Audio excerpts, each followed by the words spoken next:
Radio Média, Valérie Expert, Gilles Gansman. Bonjour à toutes et à tous, bonjour Gilles. Bonjour Valérie. Et bonjour à notre invité Gaspard Ganzer. Bonjour, merci d'être avec nous, conseiller en communication. Vous avez été le conseiller en communication, directeur de la communication de François Hollande. Et ce matin, on vous reçoit pour ce magazine formidable en quête d'images sur lumni.fr. C'est tous les dimanches sur France 5 à midi. Il y a deux choses. Il y a lumni.tv et puis tous les dimanches, on vous retrouve à midi dans ces médiatiques sur France 5. En direct. Et en quête d'images, c'est assez formidable pour les enfants parce que justement, vous leur expliquez l'image, l'impact de l'image et les petites séquences qu'on a pu voir sont assez parlantes et montrent que les gamins, ils comprennent assez vite. Ouais, j'ai découvert ce programme qu'on m'a invité à y participer. J'en avais entendu parler, mais je l'avais jamais, pour vous dire la vérité, regardé dans le détail. Mais je trouve que l'idée est absolument géniale d'aller que des professionnels, des experts et à la rencontre de jeunes enfants ou adolescents, plus exactement, pour décrypter avec eux des images et comprendre un peu le dessous des cartes. Et donc je m'y suis livré avec grand plaisir et j'ai été étonné par la maturité en réalité et l'intelligence et profondeur de vue des adolescents. Bon. Est-ce qu'aujourd'hui le grand public au-delà des enfants comprennent toutes les images qu'ils peuvent voir sur les réseaux sociaux ou à la télévision? Est-ce qu'il faudrait pas un peu les aider à décrypter comme vous le faites avec les enfants dans ce programme? Alors, je pense que les enfants, les adolescents baignent dans les images depuis quasiment leur naissance. Ouais. Certains d'ailleurs ont des écrans dans les mains, à mon avis, un peu trop tôt, certainement plus que nous quand nous avions la télévision, certes, la radio, il y a moins d'images, et les journaux, mais eux, ils vivent donc ils savent quand même comprendre les codes des réseaux sociaux, des images et autres, mais parfois ils les voient aussi au premier degré, sans forcément se poser la question de ce qu'il y a derrière l'image, comment celle-ci est construite, est-ce qu'elle est vraie, est-ce qu'elle est fausse, comment est-ce qu'elle est orientée. Et c'est pour ça que je trouve ça vraiment bien que Lumière existe et pour décrypter ces images, parce que ça permet en tout cas de développer le sens critique, l'esprit critique, et de ne pas prendre les choses comme acquises et de voir que derrière les images il y a aussi des constructions en réalité. Ouais. Alors on va passer au zapping et on va reparler de lumni.fr dans un instant avec vous, Gaspard Ganzer. Sud Radio Média, l'instant zapping. Alors Gaspard Ganzer, vous avez été le spin doctor, comme on dit, de François Hollande. Vous connaissez bien le Parti Socialiste et ses défauts. Pour Anne Hidalgo, qui était hier invitée de C'est à vous, je ne sais pas si vous la regardez. Si, j'ai regardé, ouais. Ah bon, on va en parler. Elle a indiqué qu'elle racontait que le Parti Socialiste s'était vendu à Jean-Luc Mélenchon et au lieu de se réunir derrière sa candidature, eh bien, ils avaient préféré que c'était devenu un peu le choix du PS d'aller vers Jean-Luc Mélenchon.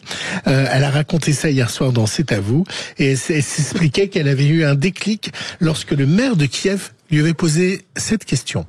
Tu sais Anne, en politique, on ne meurt que quand on ne combat pas. La seule mort qui existe, c'est quand ton cœur s'arrête de battre.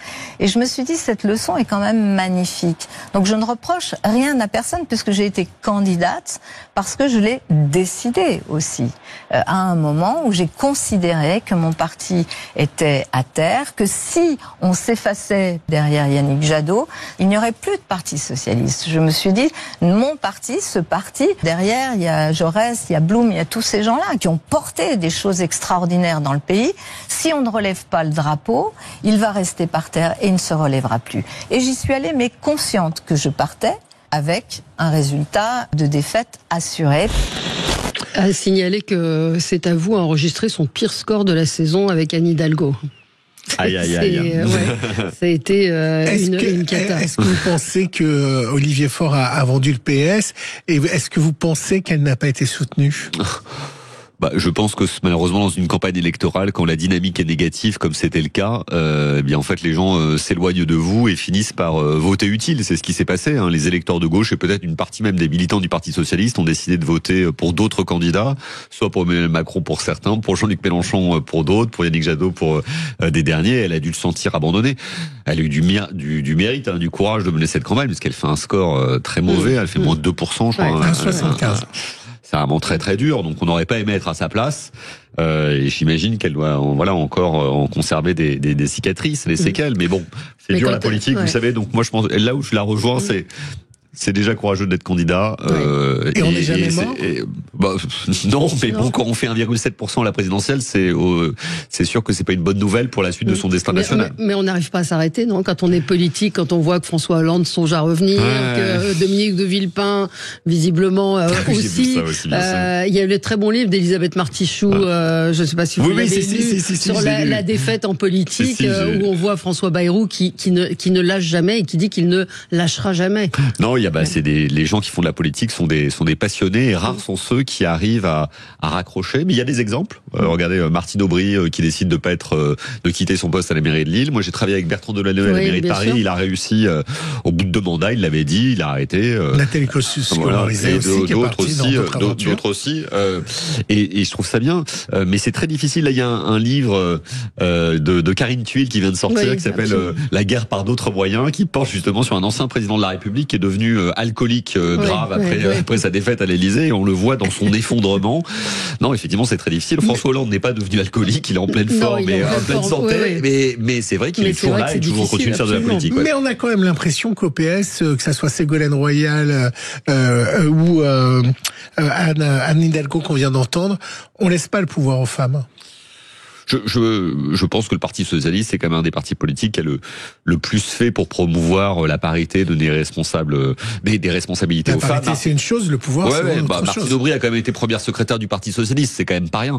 Mais c'est vrai que moi je trouverais ça super que on ait de nouveau une candidate à l'élection présidentielle, qu'il y ait une première ministre femme. Mais après il y en a eu chez Macron. Et puis après c'est pas tout non plus. Les Français sont prêts pour une présidente. Bah oui, enfin j'espère que ce sera pas Marine Le Pen en tout cas. Ah oui. Parce que c'est une femme, Marine Le Pen. On sait que Donald Trump coupe, qu'il n'arrête pas, qu'il arrête du jour au lendemain le robinet des aides et des subventions. Dans le 20h de France 2, la directrice de l'Institut Pasteur a expliqué l'impact sur notre recherche en France. Et elle était interrogée par Julien Arnaud hier, qui présente en ce moment le 20h de France 2. C'est plutôt inquiétant ce qu'elle a dit notre directrice de l'Institut Pasteur. Pasteur bénéficie bien entendu, comme tous les centres de recherche, de collaboration internationale, et en particulier avec les États-Unis. Oui. Ils portent sur quoi ces programmes? Sur les maladies infectieuses en particulier, sur les vaccins. Et plus précisément le sida, il y a bien entendu des recherches sur la rougeole par exemple, et d'autres recherches qui sont fondées par ces collaborations. Si les coupes de Donald Trump se confirment, ça veut dire que ces programmes, vous allez devoir les arrêter? Ces programmes, mais ça n'est pas les seuls que l'on va arrêter.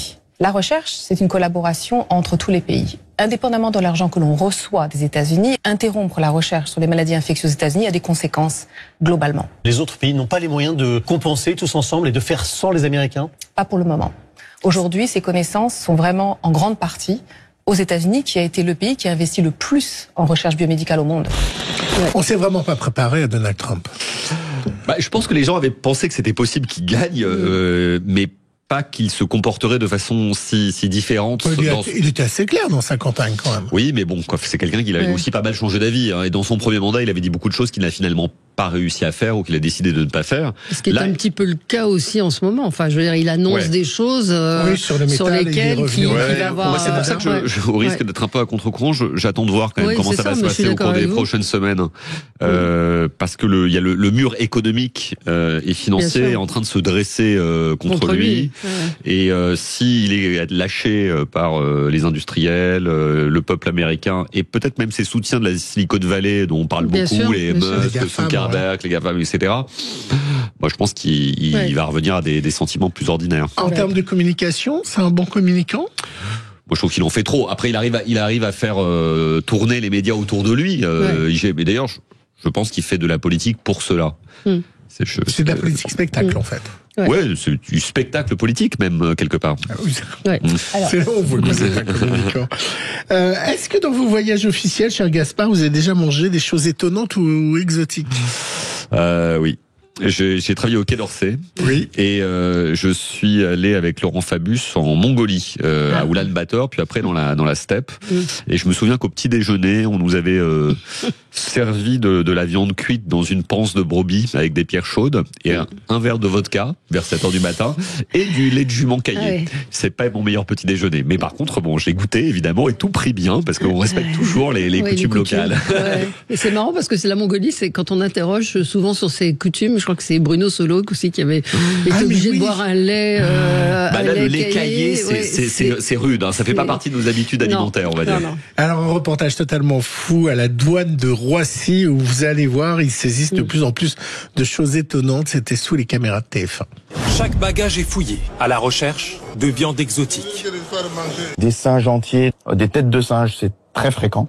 Des pieds d'éléphant, des morceaux de girafe, du pangolin, c'est tristement hebdomadaire. C'est déplorable. Clairement, on est en colère parce qu'on sait très bien que ces animaux-là sont en voie de disparition totale. D'où vient cette viande exotique? Chaque jour, elle arrive d'Afrique subsaharienne et d'Asie du Sud-Est. De l'aéroport, elle est ensuite acheminée dans des magasins qui la revendent illégalement. Le pangolin, par exemple, menacé de disparition, se monnaie jusqu'à 1 300 €. Les consommateurs s'organisent parfois directement sur les réseaux sociaux. Sur ce groupe de discussion, des voyageurs proposent de remplir leur bagage de viande exotique, moyennant 10 € le kilo. Et si on connaissait la mule avec la drogue, voici la mule alimentaire. Ils ont également retrouvé le sujet. Vous pouvez aller le voir sur TF1 Info. Il y a aussi des têtes de girafe. Il y a des choses incroyables à la douane de Roissy. C'est épouvantable, franchement. On est le matin, je suis pas sûr que ce soit la meilleure des idées. Personnellement, je préfère les pâtisseries, les sucreries. Mais dans Paris, on peut voir sur certains endroits un certain nombre d'aliments particuliers, on va dire. Alors, hier, dans Qui veut être mon associé, il y a eu une innovation assez incroyable. Vous connaissez cette émission bien sûr, sur M6. Alors, il y a eu une invention qui a été très remarquée, qui, à mon avis, va faire un carton. Alors, Valérie et Gaspard, vous me direz, est-ce que vous auriez mis des sous et mis de l'argent sur cette invention? Écoutez.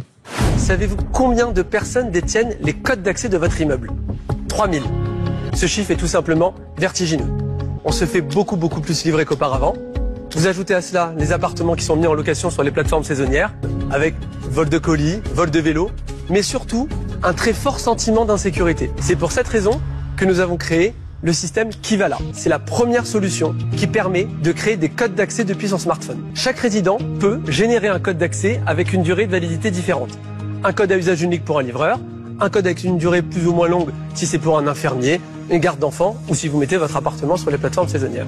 Nous avons déjà 2000 utilisateurs de la solution et je viens vous demander 250 000 € contre 7% du capital de l'entreprise. Chaque particulier génère le code de sa porte pour les personnes.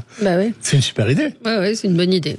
Ouais, pourquoi pas, bonne innovation, mais c'est vrai que j'avais pas réalisé qu'il y avait autant de personnes bien sûr, mais en y réfléchissant, ça semble totalement évident. Vous regardez quoi à la télé? Moi, j'aime bien les chaînes d'information que je regarde plutôt quand je rentre chez moi après le travail. LCI, je trouve que le travail est vraiment de bonne qualité sur l'international, notamment. Je regarde C'est médiatique sur France 5. Dont on va parler. Quand je n'y suis pas, parce que je suis pas systématiquement, j'y suis la plupart du temps. Et puis on a parlé de C'est à vous aussi. J'aime bien cette émission et tout ce qui passe sur Arte. Vraiment, je trouve que c'est vraiment une chaîne sur les séries qui ont des séries séries incroyables et tout. Il y a vraiment un documentaire aussi. Sachant que il y a eu des gens qui évidemment ont investi sur cette invention Kivala. On finit toujours en musique, le zapping sur Mélodie TV ce soir. Micro Miroir fête ses 7 ans. C'est une émission où on montre les réactions des gens à des chansons et à des vidéos. Et ils ont comme invité d'honneur Enrico Macias, qui sera par ailleurs en concert au Dôme de Paris. Alors, rappelons que le chanteur a 85 ans. Je vous ai mis 85 ans. Il sera donc en concert samedi. Je vous ai mis Suzy, une chanson sur sa femme. Elle me connaît mieux que personne. J'ai vu dans ses yeux mon royaume. Ses moindres sourires, son âge. 85 ans, et la semaine dernière on recevait Hugo Frey, 95 ans. C'est vrai que 95 ans. Ouais, et il chante encore ou pas? Et il chante. Il part en tournée. Bien sûr, il est en tournée, il est incroyable. Allez, on se retrouve dans un instant avec Gaspard Ganzer pour parler de Lumni.fr et de cette émission formidable Enquête d'images junior pour décrypter, expliquer les images aux enfants. Le 10h midi Sud Radio Média, Valérie Expert, Gilles Gansman, Sud Radio Média, L'invité du jour. L'invité du jour, Gaspard Ganzer, qui est avec nous, ancien chef de la communication de François Hollande. C'était en 2014 à 2017. Aujourd'hui, vous avez votre société de conseil en communication. On vous reçoit ce matin dans l'émission Média, puisqu'on peut déjà vous voir sur lumni.fr dans cette émission en quête d'images, dans laquelle vous décryptez, vous expliquez à des jeunes enfants, ils sont assez jeunes. Les ados, ils sont en 5e dans le doc en question. Ouais. Et puis dans ces médiatiques régulièrement sur France 5 à midi. Alors, racontez-nous comment ça vous est arrivé, comment on est venu vous chercher, on a pensé à vous comment? Honnêtement, je ne sais pas du tout pourquoi, mais j'ai reçu un appel de l'équipe de l'émission et que j'ai trouvé tout de suite extrêmement professionnel. Ils m'ont expliqué la démarche et tout. Alors vous savez, dans les médias, sans citer d'émissions en particulier, aujourd'hui il y a énormément de gens qui tournent sur les chaînes d'information. Parfois il y a 10 personnes en plateau, ça tourne, etc. Et on vous appelle un peu au dernier moment en disant t'es dispo, etc. Là c'était vraiment une démarche plusieurs semaines auparavant. Quelqu'un le journaliste qui s'en occupait a vraiment expliqué tout le processus, comment les enfants, les adolescents allaient être préparés, ce qu'on allait leur montrer, comment il y avait une équipe pédagogique autour. Et j'ai été impressionné par la démarche intellectuelle et professionnelle, et puis le sens de l'organisation. Je me suis dit, quand même, ça vaut le coup d'aller faire ça et de partager son expérience. C'est quand même, ça a pris pas mal de temps. C'est une demi-journée entière, quand même, avec pour les enfants, et ils avaient en plus préparé dans les jours qui avaient précédé. Donc c'est très très sérieux, et ça fait plaisir que le service public, pour le coup, s'occupe d'émissions comme ça. Qu'est-ce qui vous a surpris? On peut juste citer, Valérie, que c'est France TV Presse qui produit, et c'est Sébastien Leguet, le journaliste qui a écrit l'émission. Qu'est-ce qui vous a étonné, justement, au contact? Alors vous avez des enfants, je crois que vous en avez. Ils ont à peu près cet âge-là, d'ailleurs. Ils ont à peu près cet âge-là. Qu'est-ce qui vous a étonné? Vous avez été, vous dites, surpris par leur maturité? Alors vraiment, la première chose, c'est que j'étais surpris par la maturité et l'intelligence. C'est-à-dire que je pense que des experts en communication ou médiatique auraient pas dit des choses très différentes. Évidemment, comme ce sont des jeunes adolescents, ce qui est génial, c'est la fraîcheur et la spontanéité des remarques. Ils prennent assez peu de gants pour dire des choses, un peu se moquer et autres. Et surtout, ce qui m'a le plus impressionné, c'est la capacité à mettre en perspective et à voir ce qui, dans une image, est travaillé, construit, et ce qui relève de la spontanéité. Je prends un exemple. On a analysé, par exemple, la photo de Nicolas Sarkozy qui remonte en short sur les marches de l'Élysée. C'est très marrant. Voilà, évidemment, c'est pas une photo qui a été prise au hasard. Enfin, les photographes étaient dans la cour, et ça, les enfants, les adolescents l'ont compris et deviné, quoi. Ils se font pas piéger. Moi, j'ai pas envie de voir le président de la République comme ça. C'était très drôle. On dit, il doit pas être en short. Ils ont d'ailleurs une idée assez nette de ce qu'est la fonction présidentielle, de la façon dont elle doit se positionner vis-à-vis des Français. Et contrairement à ce qu'on peut penser, ils ont pas du tout envie d'avoir un président de la République qui porte des sweatshirts, des jeans et des casquettes. Ça, c'est pas du tout ça qu'ils attendent. On peut pas se dire qu'il revenait de son footing et que c'est les photographes étaient là parce qu'il y avait un événement et que il y a le hasard et lui qui rentrait. Vous pensez qu'aujourd'hui toutes les choses sont calculées? Je sais pas si tout est calculé, mais en tout cas, quand il y a des photos qui sont prises dans l'enceinte de l'Élysée, c'est forcément calculé parce qu'un photographe ne se retrouve jamais par hasard dans une pièce ou dans la cour de l'Élysée pour des raisons de sécurité. Donc si une photo est prise, c'est qu'on a voulu qu'on la prenne. Je sais pas si vous vous souvenez, alors pour le coup, on n'a pas analysé ça avec l'UMNI, mais il y a Emmanuel Macron a beaucoup été pris en photo par son excellente photographe de la Moissonnière, et en fait, notamment mal rasé le soir, etc. Ou le torse poilu. En train de faire de la boxe. Tout ça, c'est. Alors je dis pas qu'il se met à faire de la boxe pour être pris en photo. En revanche, la photo est prise à dessein pour montrer quelque chose. Par exemple. Alors un autre exemple que les enfants analysent, qui est une photo qui va être dans toutes les mairies, c'est la photo officielle. Et vous comparez la photo officielle de Nicolas Sarkozy avec celle de d'Emmanuel Macron. D'Emmanuel Macron. Et celle de François Hollande. C'est ça, oui. Ouais. Et donc elles sont très différentes. Et donc écoutez le passage. La photo de Emmanuel Macron, c'est un portrait, et celui de François Hollande, c'est un paysage. Bravo. Alors c'est pas un paysage exactement, c'est un carré. Qu'est-ce que ça peut vouloir dire? Peut-être parce que c'est à l'extérieur, donc ils veulent montrer un peu plus la largeur. Probablement, l'ensemble du cadre, c'est très juste. Là, finalement, c'est classique. Tous les présidents, quasiment, ils ont eu ce cadrage-là. Là, le cadrage, il est original. qui est un cadrage qu'on pourrait retrouver sur les Polaroids. C'est aussi un hommage, de certaine manière, à la photo amateur, à la photo de tout le monde. Et ça correspond au président normal que voulait être François Hollande, c'est-à-dire un président qui ne soit pas dans toute sa stature, mais aussi qui soit proche des gens. Ouais. C'est un échec, cette histoire de président normal? Je pense que c'était une excellente idée de campagne électorale, parce que c'est sur cette formule, notamment, et plein d'autres choses, que François Hollande a gagné l'élection présidentielle contre Nicolas Sarkozy.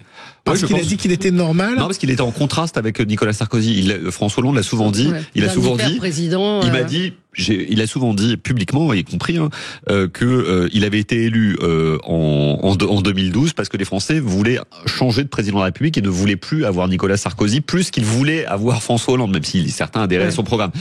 En revanche, dans l'exercice du pouvoir, pour répondre à votre question, cette idée de présidence normale s'est révélée par certains aspects un boulet, parce que les circonstances sont toujours extraordinaires. On a vécu, nous, les attentats, des guerres, etc. Et la fonction est-elle extraordinaire. Alors, on n'est pas obligé d'en rajouter, de faire le super président ou l'hyper président comme Nicolas Sarkozy ou un peu Emmanuel Macron, mais l'idée de normalité, à mon avis, ne colle pas dans l'exercice du pouvoir. Nicolas Sarkozy avait voulu justement, avec cette image du président qui fait son jogging, montrer qu'il était cassé avec Jacques Chirac. C'est ce que vous disiez. Il voulait montrer aussi du dynamisme. Je vous rappelle que Nicolas Sarkozy avait quand même comparé Jacques Chirac à Louis XVI, réparant ses serrures, etc., ce qui n'était pas très sympathique. Il avait senti que les Français, il avait raison d'ailleurs, voulaient du mouvement, de l'enthousiasme, de la vitesse, de la rapidité, mais comme toujours, peut-être qu'il a forcé le train un tout petit peu trop. Alors il y a une question d'un auditeur qui dit, est-ce qu'avec l'intelligence artificielle, vous avez encore du travail ou est-ce que c'est un métier à réinventer? Alors c'est sûrement... Parce qu'il y a vraiment l'irruption effectivement de l'intelligence artificielle aujourd'hui dans le politique. On a vu Trump faire des clips sur Gaza, d'ailleurs particulièrement odieux, avec l'intelligence artificielle, jouer lui-même et mettre en scène lui-même des images construites par l'IA. Moi, je pense pas qu'il faille avoir peur de ce type d'innovation. Elles apportent des choses, notamment pour travailler plus vite sur les images ou même sur les textes. Moi, avec mon agence, on utilise régulièrement l'intelligence artificielle. Après, elle ne remplace pas l'originalité créative, l'intuition que l'être humain peut encore avoir. Ça, c'est d'une part. Et puis par ailleurs, il faut des garde-fous et de l'éducation à l'image. On y revient parce que c'est pour identifier ce qui est une image construite par un ordinateur de ce qui est une image dessinée ou croquée par un homme. Il y a 3 semaines dans mon zapping, on avait parlé avec Valérie.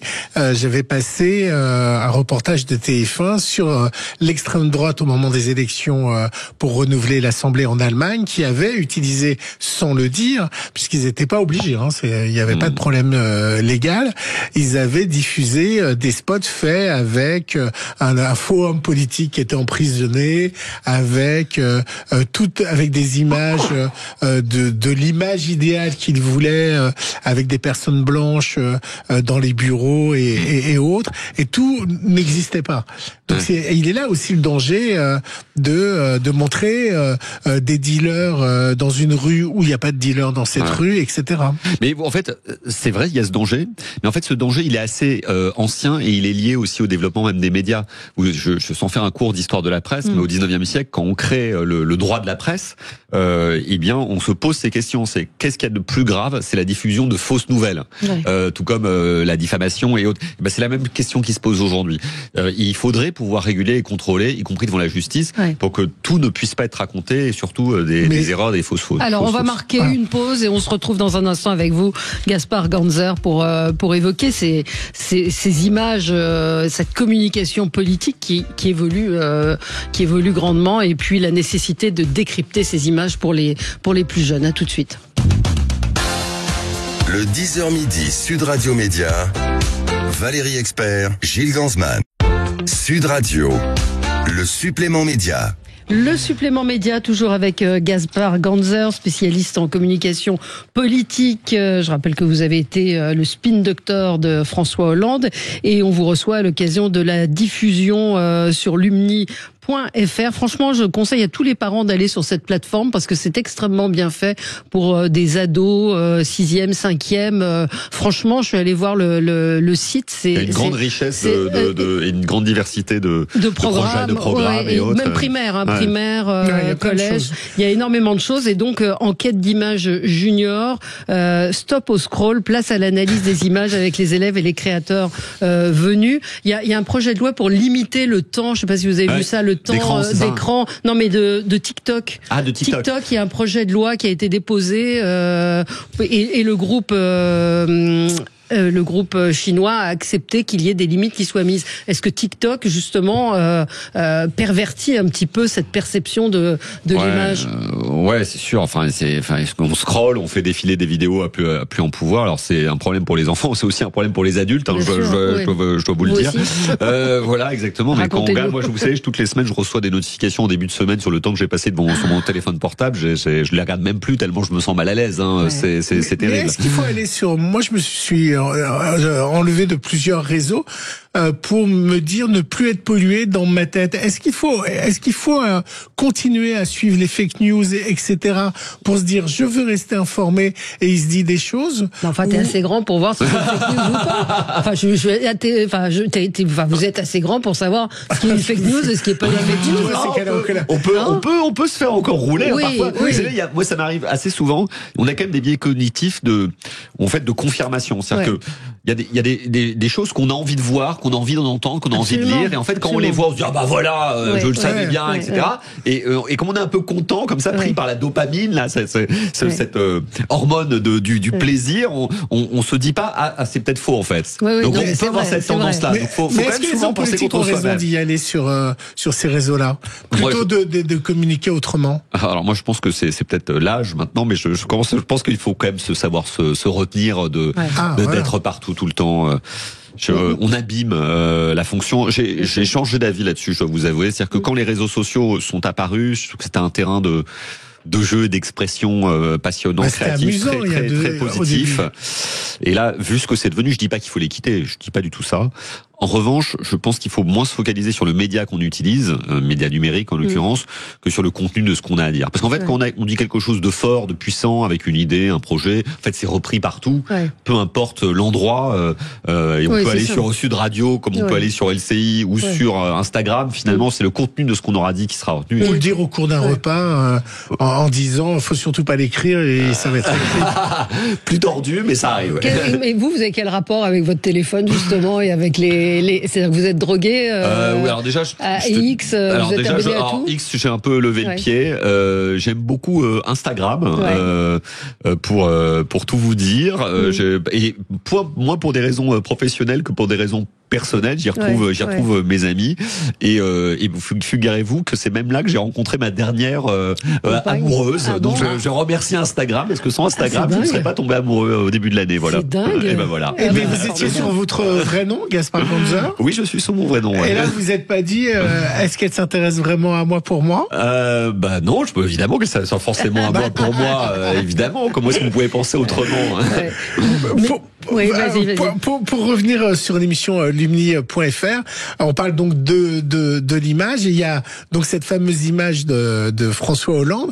Donc 2 questions, est-ce qu'elle a été retouchée? Au début, quand il s'est engagé en politique, 2-3 ans, il a dit je vais faire du sport, je vais faire un régime. Ça veut dire qu'on vote pas pour un président obèse?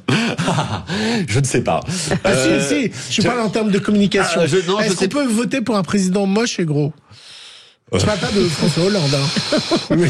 Je réfléchis. Non, mais je pense que, en revanche, on envoie toujours un signal avec la façon dont on s'habille, la façon dont on se tient, son poids. Et je pense que François Hollande, il avait voulu, en faisant un régime, parce que c'est ce qu'il a fait, montrer que quelque part il était dans un travail de transformation personnelle, avec sans doute peut-être un effort lié à cela. Et je pense que lui-même, peut-être psychologiquement, ça l'avait aidé dans le chemin vers l'Élysée. Bon, ce qui est assez amusant, c'est quand il est devenu président de la République, il a repris assez vite le poids. Moi, je trouve ça aussi sympathique quand on aime manger sans excès, bien évidemment, de pouvoir quand même le faire. On a eu des présidents de la République qui étaient des bons vivants, par exemple Georges Pompidou, Jacques Chirac. ou Jacques Chirac, bien évidemment, et quelques autres, même François Mitterrand, et je pense aimait bien la bonne chair. Et je trouve ça bien. Je me méfie aussi, vous savez, des ascètes qui mangent un demi-haricot, pas de gluten, du fromage blanc, du fromage blanc. Moi, je trouve que c'est bien de manger des gâteaux, des frites de temps en temps, et pas que des légumes bouillis. Est-ce qu'il faudrait instaurer, pour revenir à lumni.fr, une forme de décryptage à l'école? Alors, ils ont beaucoup de boulot dans les écoles déjà, mais qui est une forme d'éducation aux médias, ou en tout cas qui est de temps en temps une forme de cours qui soit donné aux jeunes. Alors, sauf faire de ma part, je pense que ça fait quand même partie de ce que les collégiens rencontrent. Après, d'un établissement à un autre, d'un prof à l'autre, c'est pas la même chose, mais je dois dire que dans le collège dans lequel je suis allé, qui est un collège du sud de Paris, Jean-Baptiste Say, j'ai été impressionné par la qualité des enseignants. Il y avait un professeur d'art plastique, professeur d'histoire, et j'ai vraiment trouvé que c'était des gens extrêmement investis. Franchement, les conditions de travail des professeurs sont quand même pas extraordinaires en France. C'est pas des gens très bien payés et autres. Heureusement qu'ils sont là. Franchement, heureusement qu'ils sont là, et on peut toujours critiquer les fonctionnaires, les profs, etc. Moi, je veux dire qu'on leur confie nos enfants, et je suis très content de les avoir. Ça va être régulier, vous allez y revenir ou pas peut-être, écoutez, je sais pas si ma prestation a été appréciée ou pas, je plaisante. Non, mais avec grand plaisir, parce qu'en fait, à chaque fois que on a l'occasion de transmettre et pas simplement de commenter. Moi, ce que j'aime plus dans les médias, pour vous dire la vérité, c'est quand on est simplement dans le commentaire sur tous les sujets. Ce que j'aime bien dans l'émission qu'on fait ce matin là, c'est que voilà, on approfondit un sujet, on se pose des questions, et on se retrouve pas à parler de tout et de n'importe quoi. Même si on a parlé des pieds d'éléphant aussi, ce qui m'a fait beaucoup sourire tout à l'heure. Mais j'ai bien aimé. Donc on passe d'un sujet à un autre. Oui, bien sûr. Moi, je voulais savoir, lorsque vous voyez à la télévision, Zelensky et Donald Trump s'affronter. Là, est-ce que finalement, on a perdu le côté de on se parle entre présidents en cachette, avec les diplomates, autres. Est-ce que ça va être ça la nouvelle politique, c'est-à-dire aujourd'hui, ils vont être comme s'ils étaient sur Twitter ou sur Insta? En tout cas, vraiment cette séquence, c'est une des choses les plus fortes que j'ai vues à la télévision en politique de toute ma vie. Vraiment, on n'avait jamais vu en fait en direct un affrontement aussi net. C'est toujours beaucoup plus feutré, comme vous le disiez à cet instant. Vous en avez vu en coulisses? J'ai vu des réunions très dures. Par exemple, j'ai vu des échanges entre Poutine, Merkel et François Hollande au début de la guerre en Ukraine, où vraiment il y avait beaucoup de dureté autour de la table. Quand je travaillais avec Laurent Fabius, j'ai vu des échanges avec le ministre des Affaires étrangères russe Sergueï Lavrov. C'était costaud, parce que quand on n'est pas d'accord, on se le dit. Mais ça se passe souvent dans le secret d'un bureau, ce qui est tout à fait normal. Et là, j'ai trouvé que c'était d'une violence mais inouïe. Je crains que ça se multiplie. Et c'est pas une bonne chose, honnêtement. Mais la séquence en elle-même, s'il n'y avait pas eu les caméras, elle aurait pu être normale. C'est-à-dire que vous avez déjà assisté à des affrontements. J'entendais, je ne sais plus quel commentateur, ou c'était un politique qui disait, mais c'est ce qui se passe en privé, normalement. Là, on a l'image, mais des affrontements comme ceux-là peuvent exister. Non, ça peut être extrêmement dur dans les mots, mais là, ce qui est en fait terrible dans la séquence, c'est que Trump et Vance, son vice-président, prennent les journalistes et les médias, et donc les Américains et le monde entier à témoin. C'est là que la violence, elle est là. C'est pas tellement Zelensky peut se défendre, hein, s'il avait été en tête-à-tête avec Trump, il se serait dit leur cas de vérité, ça allait. Mais là, en fait, Trump s'adresse en permanence aux journalistes, à l'audience, etc. Il regarde même pas Zelensky dans les yeux. C'est épouvantable. Il a un comportement un peu étrange parfois, Trump. Hein. Il regarde par terre, il a les yeux dans le vide. C'est pour ça que je suis. Les gens sont. Vous savez, il y a des gens qui sont béats d'admiration devant Trump, positivement, qui rêveraient qu'il y a un Trump français, et d'autres qui le craignent tellement, un peu comme le méchant dans James Bond, qui finissent par le respecter. Il a été élu démocratiquement. Mais moi, j'attends quand même de voir ce qui va se passer, tant sur le plan économique, est-ce que le mur économique ne va pas se dresser devant lui, et lui va pas s'écraser dessus, et puis par ailleurs, en fait, au bout d'un moment, quand on fait n'importe quoi, ça finit par mal se passer. Or là, il fait vraiment n'importe quoi, c'est très erratique. En termes de communication, est-ce qu'il faut toujours dire la vérité ou pas? On a vu là que le patron de Tesla a indiqué qu'il prenait de la kétamine, ça veut dire qu'il était drogué, et d'un autre côté, François Mitterrand, lui, a caché sa maladie, ou époux n'a pas parlé. Ou sa fille. Qu'est-ce que vous conseillez, vous, la vérité ou le mensonge? Alors mes enfants vont peut-être m'écouter, je dis évidemment, je conseille la vérité. Non, mais bien sûr, ça c'était pas plaisanter. Non, je pense que la transparence, ça doit quand même être la règle dans une démocratie, c'est même s'il distingue d'un régime autoritaire ou totalitaire. En revanche, il y a des choses qui ne doivent pas être dites, notamment tout ce qui relève du secret défense, par définition, de la politique étrangère, de la politique de défense, de la défense de nos intérêts nationaux. Et puis, dans la construction de la décision, il y a souvent des débats au sein d'un cabinet du président à Matignon, avec les ministres, etc. On n'est pas obligé en permanence d'ouvrir le moteur pour tout montrer. On peut montrer un peu des coulisses, ça c'est intéressant pour qu'on comprenne. En revanche, savoir que Pierre a pensé ça, Paul, Jacques, Jacqueline, machin, etc. Non, ça c'est... Et un dernier mot, Poutine hier, donc on attend la réponse de Vladimir Poutine donc à cet accord de paix. Il est apparu habillé en militaire. C'est une image très forte. Oui, enfin, lui, il vit sa meilleure vie, Poutine. Il attend là que les Américains arrivent à convaincre, ce qui est le cas, ou en tout cas doit être le cas, les Ukrainiens de déposer les armes, et puis après, il se réserve le droit de lever ou de baisser le pouce. Je sens venir l'humiliation dans lequel Poutine va dire merci beaucoup, mais on continue. Nous.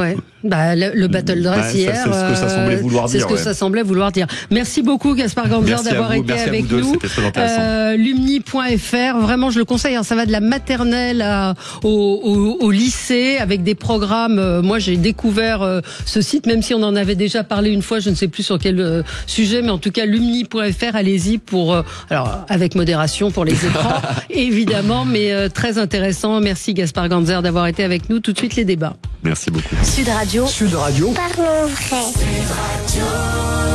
Parlons